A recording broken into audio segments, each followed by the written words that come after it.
Sur LCI, place maintenant au conflit ukrainien, un conflit qu'avait dénoncé, vous vous en souvenez, avec fracas, la journaliste russe Marina Ovsiannikova. Vous vous en souvenez, donc c'est elle, regardez, qui avait brandi une pancarte à la télévision en mars, la télévision russe. On pouvait y lire « Non à la guerre, ne croyez pas la propagande, on vous ment ici ». Elle a été hier assignée à résidence. Et bien son avocat est en direct avec nous. Il a accepté de répondre à nos questions. Et puis, nos invités, évidemment, sont autour de la table. Juste, on les présente pour l'analyse avec Margot Haddad et Vincent Hugeux qui sont restés avec nous sur le plateau. Et le général François Chauvency qui nous a rejoint, consultant en géopolitique. Merci à tous les trois d'être là.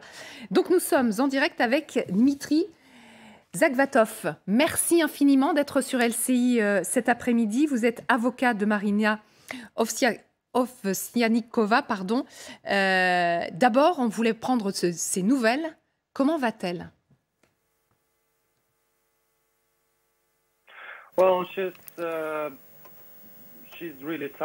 Elle est très fatiguée.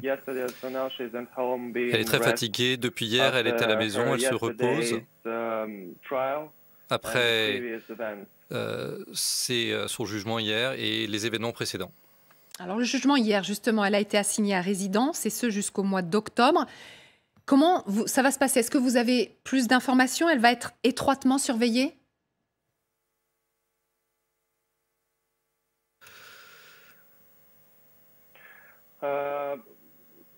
Excuse me, can you come again, please?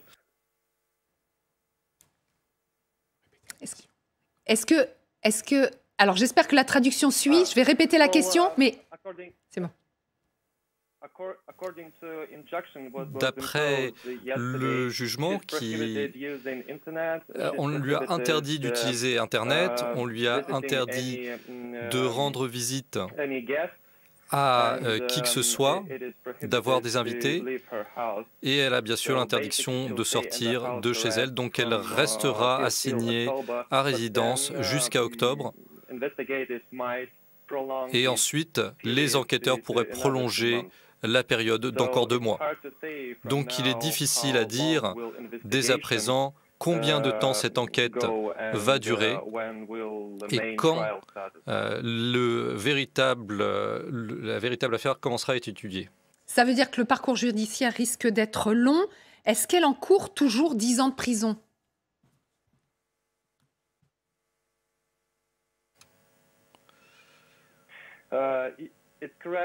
C'est le cas.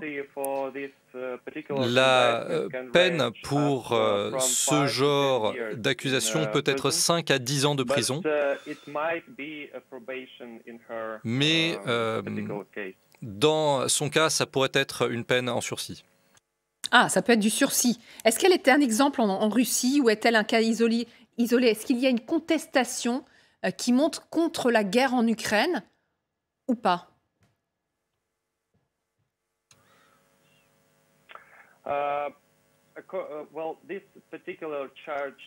Alors, dans ce cas particulier, il y a environ 100 personnes qui font l'objet d'enquêtes, et l'une de ces personnes est déjà en prison. Les sanctions, c'est Alex Stegorinov, qui est un habitant de Moscou, et il a été condamné à 7 ans de prison. Pour l'instant, il n'y a pas eu d'autre procès qui s'est conclu en Russie, donc on ne sait pas exactement ce qu'elle recevra comme peine, mais je ne pense pas qu'elle soit un cas isolé. Il y a des personnes qui ont été trouvées coupables de tels crimes, jugées coupables. Certaines sont assignées à résidence, certaines font l'objet d'autres mesures de contrôle. La plupart sont néanmoins en prison. On a l'impression qu'il n'y a pas beaucoup de manifestations contre le conflit ukrainien en Russie. Est-ce le cas?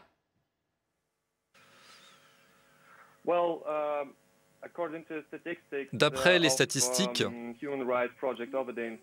des observateurs des droits de l'homme, depuis le début de la guerre, près de 300 personnes ont été arrêtées pour avoir participé à des manifestations contre la guerre et une centaine font l'objet de procédures judiciaires. Mais quand on voit à quel point la répression est forte, ça empêche bien sûr les citoyens d'exprimer publiquement leur opinion sur le sujet, car ils pourraient faire l'objet de sanctions dans ce cas. Et on voit que Marina est à présent accusée juste pour une pancarte. Elle fait l'objet de poursuites criminelles. Et donc, ils en font un exemple. Les autorités se servent de ces personnes comme exemple si jamais elles osent s'exprimer. Donc évidemment, on ne va pas voir cela publiquement. Ça veut dire que les gens ont peur quand même. Oui, bien sûr, les gens ont peur. Vincent Hugeux, notre grand reporter, a une question pour vous. Oui, bonjour maître. En Occident, on a parfois été surpris par la relative modestie des peines d'amende qui lui ont été infligées jusqu'à maintenant au regard de l'incrimination. Est-ce que, à votre avis, cette apparente tiédeur, voire indulgence jusqu'à maintenant, du système politico-judiciaire vise à la discréditer auprès de ses partenaires européens, par exemple, en laissant supposer qu'elle garderait des relations ambiguës avec le Kremlin. Comment expliquez-vous, en tant qu'avocat, en tant que juriste, le fait que jusqu'à maintenant, encore une fois, elle n'ait pas été frappée par la loi nouvelle dans toute sa rigueur? Merci.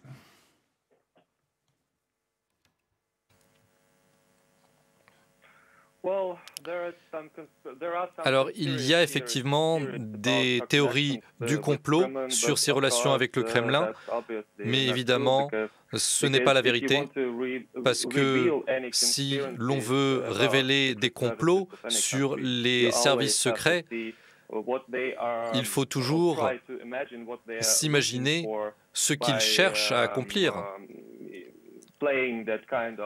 en jouant les jeux auxquels on imagine qu'ils jouent. Et si l'on regarde l'histoire de Maria, on voit que il n'y a pas d'intérêt pour les services secrets russes en la concernant. Ce n'est qu'une personne simple, employé d'une chaîne de propagande,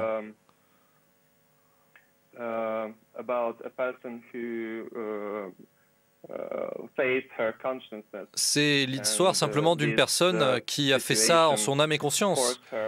La situation l'a forcée à agir et elle a agi. Est-ce qu'elle regrette son geste ou au contraire, est-ce qu'elle veut poursuivre son combat? No, never. Non, elle ne regrette rien, elle ne s'arrêtera jamais. Les derniers jours, je l'ai littéralement supplié de ne pas faire trop de bruit parce que vraiment ça suffit et elle pourrait finir en prison à n'importe quel moment. Mais elle n'a rien voulu entendre. Elle a affirmé sa position. Elle a participé plusieurs fois dans des activités anti-guerre. Elle a eu plusieurs amendes à cause de sa position, de son discours public. 3 fois, elle a reçu une peine, une amende. Et cette 4e fois a mené à sa peine actuelle. Donc non, elle ne le regrette pas du tout. Et si vous voyez son comportement, si vous avez pu voir son procès hier, vous verrez que c'est très clair. Que pensent les Russes d'elle? Le peuple russe? Je pense que le peuple russe pense d'elle la même chose que les Européens. L'opinion publique est partagée. Il y a une partie qui la déteste parce qu'elle est une ancienne employée d'une chaîne de propagande. Et l'autre partie la soutient parce que c'est vraiment un exemple fort de la manière dont les gens peuvent changer. Les circonstances sont terribles, mais néanmoins. Une question encore de Margot Haddad. Bonjour maître, vous parlez clairement de chaîne de propagande. Certains Ukrainiens ne comprennent pas pourquoi elle n'a pas fait ce geste avant, notamment pour la Crimée. Comment elle l'explique ?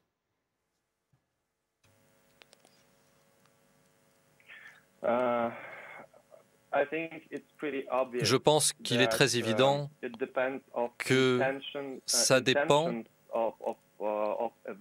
de l'intention et de l'événement.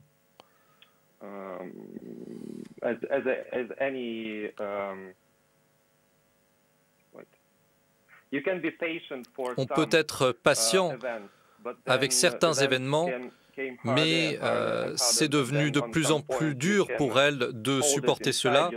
Et jusqu'à un certain point, on peut le tolérer, mais au-delà d'un certain point, ce n'est plus possible. Bien sûr, la guerre a eu lieu en 2014 aussi. Mais ce n'était pas à un tel niveau d'intensité. Et l'horreur dont nous sommes témoins à présent n'est rien. Et 2014 n'était rien comparé à cela. C'est pour ça qu'elle a agi en 2022, en mars 2022, et non pas auparavant. Vous dénonciez les théories du complot tout à l'heure qui entourent votre cliente. Alors, on profite de votre présence pour vous poser toutes les questions. Certains, notamment en Ukraine, estiment que quand elle a brandi cette pancarte, le journal télévisé n'était pas en direct. Qu'est-ce que vous répondez ?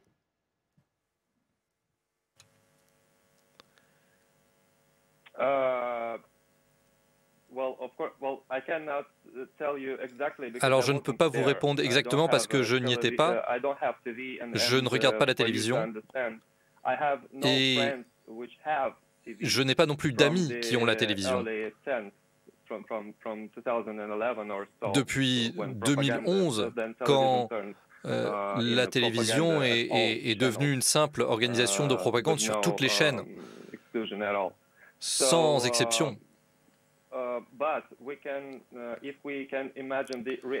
Mais on peut imaginer, quand on voit la réaction des autorités à l'événement, on peut conclure que, évidemment, c'était en direct.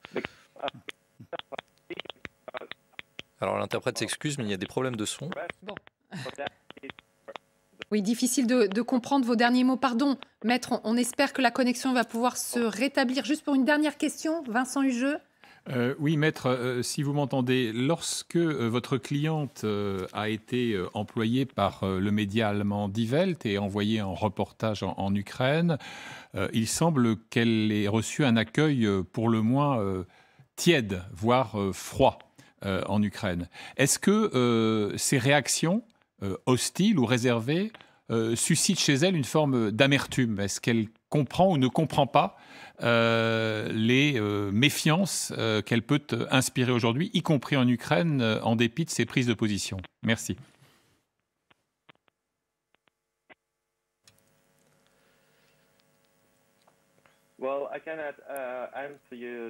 Alors, je ne peux pas répondre à cette question, malheureusement.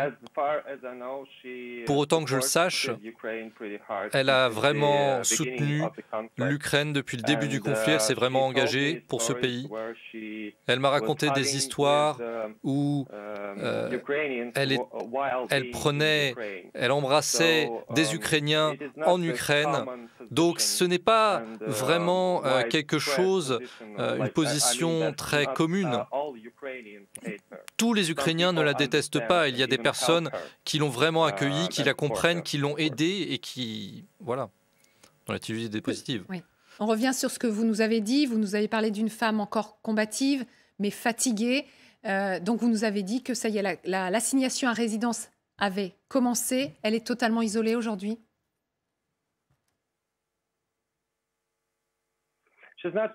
Elle n'est pas totalement seule aujourd'hui. Je peux lui rendre visite, les membres de sa famille peuvent lui rendre visite, bien sûr. Elle est juste fatiguée et elle est assez effrayée. Quand elle a été arrêtée la dernière fois, je lui ai dit qu'elle allait devoir se calmer quelque temps parce que ça devenait dangereux pour elle. Merci infiniment, Dmitri Zakvatov, d'avoir été en direct avec nous cet après-midi, d'avoir accepté de répondre à nos questions alors que votre cliente vient tout juste donc être assignée à résidence. Et vous l'avez dit, le combat judiciaire n'est pas terminé. Il risque d'être très long. Merci encore d'avoir pris quelques minutes de votre temps pour avoir été en direct sur notre antenne. Avec donc peut-être ce qu'on va retenir, c'est le fait qu'elle ne regrette pas son geste, qu'elle veut continuer son combat et que son avocat lui conseille même plutôt visiblement de calmer ses ardeurs parce que ça pourrait se retourner contre elle. Il a quand même dit que dans ce combat judiciaire, elle risquait toujours 10 ans de prison, mais qu'un sursis était envisageable. Et puis, il a répondu à ces rumeurs. La question que vous lui avez répondu, Vincent Hugeux, effectivement, est-ce qu'elle reste un agent du Kremlin? Est-ce que tout ça n'est pas finalement orchestré par le Kremlin? Il a dénoncé des théories du complot. Vincent. Oui, mais les réponses étaient un peu conformes à ce qu'on pouvait en attendre. Ça a le mérite de clarifier le souci qui est celui de sa cliente de poursuivre sur cette lancée. On a beaucoup parlé de la pancarte initiale, un peu moins de celle de la mi-juillet. On l'a aussi vu d'ailleurs brandir un autre panneau pendant son audience, mais entre-temps, mi-juillet, près du Kremlin, elle a effectivement affiché alors, publiquement sa critique et sa détestation des exactions commises par les troupes russes en Ukraine. Donc, pour ma part, moi, je n'ai aucun élément qui me permettrait de jeter précisément un voile de suspicion sur la sincérité de son engagement. On peut certes toujours lui reprocher de s'être réveillé tardivement, mais mieux vaut se réveiller tardivement que ne pas se réveiller du tout. Donc voilà, et je pense que cet échange avec son avocat a permis au moins de clarifier ces zones d'ombre. La pancarte qu'elle a brandie hier pendant son procès, « Puissent les enfants morts lors d'un conflit en Ukraine vous hanter dans vos rêves ». Donc c'était celle-ci, là. Les mots sont extrêmement forts, effectivement. Général. Oui, moi je retiens quelque chose aussi, c'est vrai, ça a un peu fait réagir Margot, c'est quand même 2 fois l'avocat ne regarde pas la télévision. Oui, ses amis non plus. Et ses amis non plus. Donc, il échappe à la propagande, en quelque sorte. Et c'est quand même fort de pouvoir dire ça sur une chaîne de télévision en disant moi, non, moi, je ne regarde pas la télé. En gros, c'est de la propagande, parce qu'il l'a dit textuellement. Donc déjà, ça, j'avoue que c'est quand même une information intéressante sur une certaine élite russe qui refuse le conflit, qui refuse la dictature, et qui dit... et qui ne s'informe pas par ce biais-là, en tout cas. Ils ont d'autres sources d'informations. Deuxième point, moi, je suis un peu sur l'axe de l'avocat en disant, malgré tous les engagements personnels qu'on peut avoir, qu'il y a un moment, vu la pression de l'État russe, on fait un petit peu attention quand même à son avenir et que peut-être, entre guillemets, se calmer, entre guillemets toujours, même si je comprends tout à fait l'engagement, mais on peut effectivement, par ce qui se passe de modération dans les punitions ou dans les sanctions juridiques, ça ne peut qu'inciter à se poser des questions. Je ne crois absolument pas qu'elle soit manipulée, mais néanmoins, la manipulation viendrait plutôt du Kremlin, qui, par une succession, je dirais, de peines légères, laisse supposer quand même que, oui, finalement, elle est un agent du Kremlin. On est quand même en permanence dans cette guerre de l'information. Bon, maintenant, le fait est là, elle a assumé ses actes. On ne parle plus non plus des raisons, on en a parlé tout à l'heure, pourquoi elle a rejoint la Russie, même si ça se passait mal en Ukraine. Voilà, donc, oui, parce qu'elle s'était exilée en Allemagne, elle est revenue au mois de juillet. En Russie, visiblement pour régler une affaire de garde d'enfants, voilà. Parce qu'elle elle a 2 enfants. Et vous avez bien remarqué que quand elle est partie en Allemagne, personne ne l'a empêchée de partir. Parce que ça fait aussi partie de la stratégie de Vladimir Poutine aussi, l'émigration des opposants.